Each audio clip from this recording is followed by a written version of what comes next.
Hi friends, ಅಮ್ಮನ ಕೈ ರುಚಿಗೆ ಸ್ವಾಗತ. ಇವತ್ತು ಸುಲಭವಾಗಿ ಕ್ಯಾರೆಟ್ ಪಲ್ಯ ಮಾಡೋದು ಹೇಗೆ ಅಂತ ನೋಡೋಣ. 5 ನಿಮಿಷದಲ್ಲೇ ರೆಡಿ ಆಗುತ್ತೆ. ಚಪಾತಿಗೆಲ್ಲ ತುಂಬಾ ಚೆನ್ನಾಗಿರುತ್ತೆ, ಈಸಿಯಾಗೆ ಮಾಡ್ಕೊಳ್ಬೋದು. ಈಗ ಹೇಗೆ ಮಾಡೋದು ಅಂತ ನೋಡೋಣ.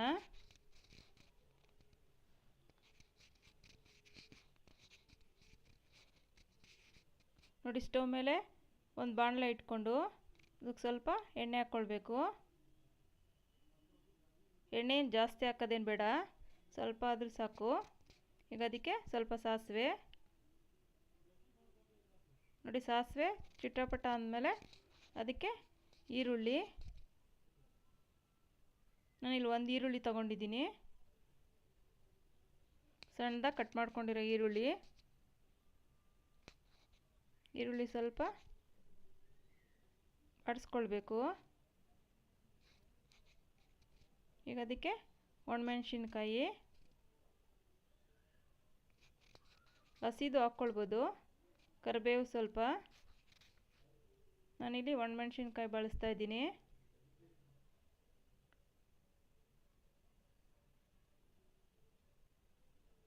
ನೋಡಿ, ಈ ಥರ ಬಾಡಿಸ್ಕೊಂಡ ನಂತರ ಟೊಮೊಟೊ ಒಂದು ಮೀಡಿಯಮ್ ಸೈಜ್ದು ಹಾಕಿದ್ರೆ ಸಾಕು, ಜಾಸ್ತಿ ಹುಳಿ ಆಗಿಬಿಡುತ್ತೆ.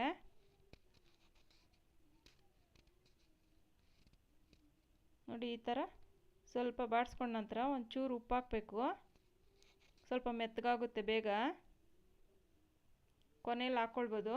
ಈಗ ಈರುಳ್ಳಿ ಎಲ್ಲ ಮೆತ್ತಗಾಗೋದಕ್ಕೆ ಸ್ವಲ್ಪ ಹಾಕಬೇಕು.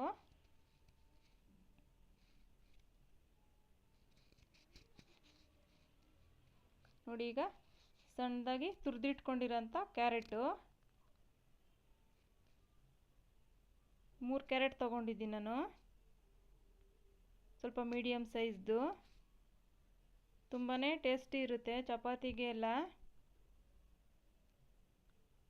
ಯಾವಾಗಲೂ ಒಂದೇ ಥರ ಚಟ್ನಿ ಪಲ್ಯ ತಿಂದು ಬೇಜಾರಾಗಿದೆ. ನೋಡಿ, ಈ ಥರ ಮಾಡಿಕೊಂಡ್ರೆ ತುಂಬಾ ರುಚಿ. 5 ನಿಮಿಷದಲ್ಲೆಲ್ಲ ರೆಡಿ ಆಗಿಬಿಡುತ್ತೆ, ಕ್ಯಾರೆಟ್ ಒಂದು ತುರಿದಿಟ್ಕೊಂಡಿದ್ರೆ.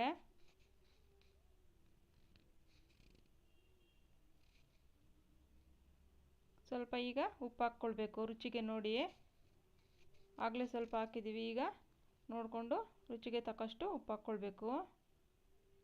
ಚೆನ್ನಾಗಿ ಈ ಥರ ಮಿಕ್ಸ್ ಮಾಡಿಕೊಂಡು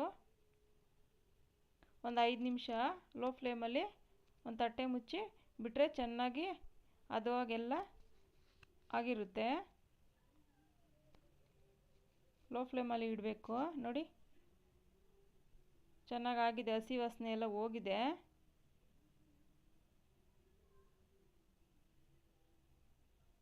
ಒಂದು 2-3 ಇಂಗ್ರೀಡಿಯೆಂಟ್ಸ್ ಹಾಕಿದ್ರೆ ಸಾಕು, ಈಸಿಯಾಗಿ ಟೇಸ್ಟಿಯಾಗಿ ಮಾಡ್ಕೊಳ್ಬೋದು. ನೋಡಿ, ಕೊತ್ತಂಬರಿ ಸೊಪ್ಪು ಸ್ವಲ್ಪ ಕೊನೆಯಲ್ಲಿ ಒಂದು ಸ್ವಲ್ಪ ಹಾಕೋಣ. ಈಗ ಈ ಥರ ಫ್ರೈ ಮಾಡಿದ್ರೆ ರುಚಿ ಚೆನ್ನಾಗಿರುತ್ತೆ.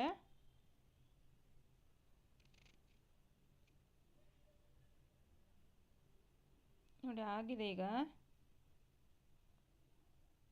ಈ ಕಲರ್ ಚೇಂಜ್ ಆಗಬೇಕು, ಈ ಥರ ಆಗ ರೆಡಿಯಾಗಿರುತ್ತೆ. ನೋಡಿ, ಕೊನೆಯಲ್ಲಿ ಸ್ವಲ್ಪ ಕೊತ್ತಂಬರಿ ಸೊಪ್ಪು. ಒಮ್ಮೆ ಟ್ರೈ ಮಾಡಿ ನೋಡಿ, ತುಂಬ ಈಸಿಯಾಗಿ ಟೇಸ್ಟಿಯಾಗಿ ಮಾಡ್ಕೊಳ್ಬೋದು. Thank you friends.